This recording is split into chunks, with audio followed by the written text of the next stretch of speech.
आजकल पत्नियों के पति पर टूटते कहर की खबरें बढ़ती चली जा रही हैं। हर ओर से पतियों पर होते अत्याचारों की खबरें तूल पकड़ने लगी हैं।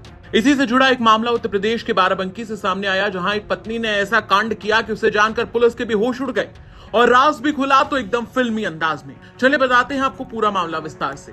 दरअसल बाराबंकी में एक पत्नी ने अपने प्रेमी को पाने की चाहत में खुद के ही पति की मौत की साजिश रच डाली।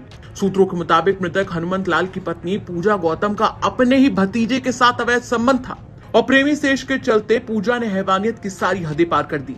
बताया जा रहा है कि पूजा का भतीजे से अफेयर था, जिसके चलते पति पत्नी के बीच में अक्सर झगड़ा होता रहता था।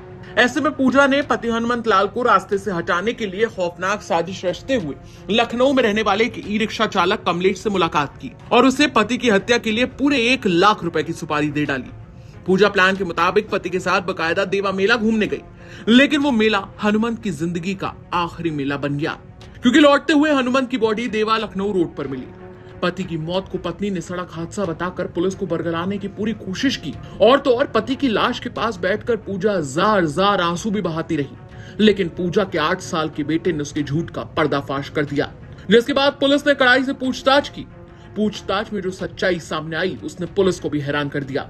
पुलिस खुलासे के मुताबिक मृतक की पत्नी पूजा गौतम का अपने ही परिवार के भतीजे के साथ अवैध संबंध था। घर में रोज रोज के झगड़ों से परेशान होकर पूजा ने पति से छुटकारा पाने का फैसला किया। उसने लखनऊ में रहने वाले एक ई रिक्शा चालक कमलेश से मुलाकात की और पति की हत्या के लिए सुपारी दे डाली। पूरे मामले पर पुलिस का क्या कुछ कहना है, चलिए सुनवाते हैं आपको। दिनांक 14 अक्टूबर को सुबह थाना घुंगटेर पुलिस को सूचना मिली 112 के माध्यम से कि एक व्यक्ति का, जो कि हनुमंत, जिनका नाम हनुमंत है, उनका एक्सीडेंट हो गया है। ये सूचना उनके मृतक की पत्नी की तरफ से आई थी। सूचना पे तत्काल थाना प्रभारी घुंगटेर मौके पे पहुंचे और फील्ड यूनिट की टीम को भी बुलाया गया वहां मौके पे प्रथम दृष्टया जो घटनास्थल के निरीक्षण से ये लगा कि ये सामान्य एक्सीडेंट जैसा बॉडी इनकी नहीं है, क्योंकि एक्सीडेंट हुआ होता तो तत्काल हुआ होता, जबकि जो शव उनका पड़ा हुआ था मौके पे, वो लग रहा था कि काफी घंटे पहले का है। देखने से पूरी स्थिति संदिग्ध पाई गई। जिन लोगों ने सूचना दिया था मृतक की पत्नी, उनसे भी बातचीत की गई तो उनकी भी बातों में काफी विरोधाभास पाया गया। इस पे तत्काल एक टीम गठित करके लगाया गया और इस टीम के द्वारा सारे जितने इससे जुड़े हुए डिजिटल एविडेंस थे, आसपास के सीसीटीवी कैमरों की रिकॉर्डिंग थी, वो संकलित की गई और जितने भी संबंधित लोग थे उनसे पूछताछ की गई। इनकी कॉल डिटेल्स वगैरह भी चेक की गई। इसके आधार पर जो घटनाक्रम निकल करके आया वो काफी गंभीर था। इसमें ये जानकारी हो पाई कि मृतक की पत्नी से उसका संबंध ठीक नहीं था। जो पूछताछ से जो चीजें निकल के आई, घर परिवार के लोगों ने बताया कि मृतक की पत्नी का संबंध कहीं अन्य भी कुछ स्थानों पे था।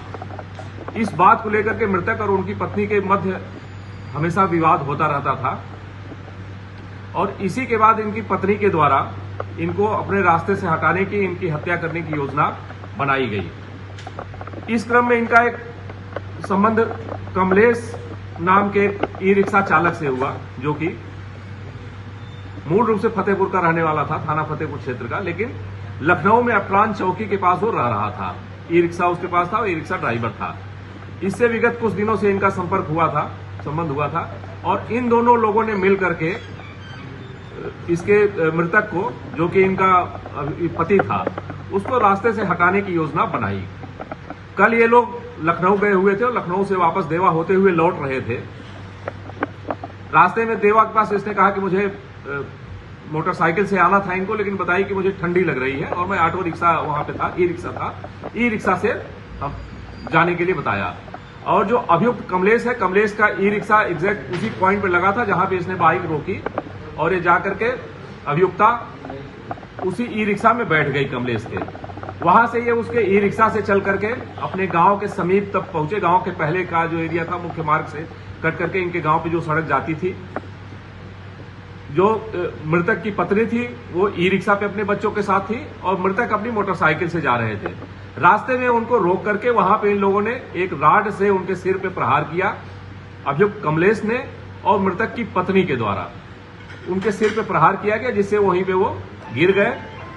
पूरे घटनाक्रम को हत्या करने के बाद इसको दुर्घटना का स्वरूप देने का इनके द्वारा प्रयत्न किया गया और उसके बाद हत्या करने के बाद रात में वापस ये फिर लखनऊ चली गई उसी ई रिक्शा चालक के साथ। और वहां से कुछ घंटे के बाद सुबह पुनः घटनास्थल पे आकर के इनके द्वारा एक्सीडेंट की सूचना दी गई और पुलिस को गुमराह करने का प्रयास किया गया।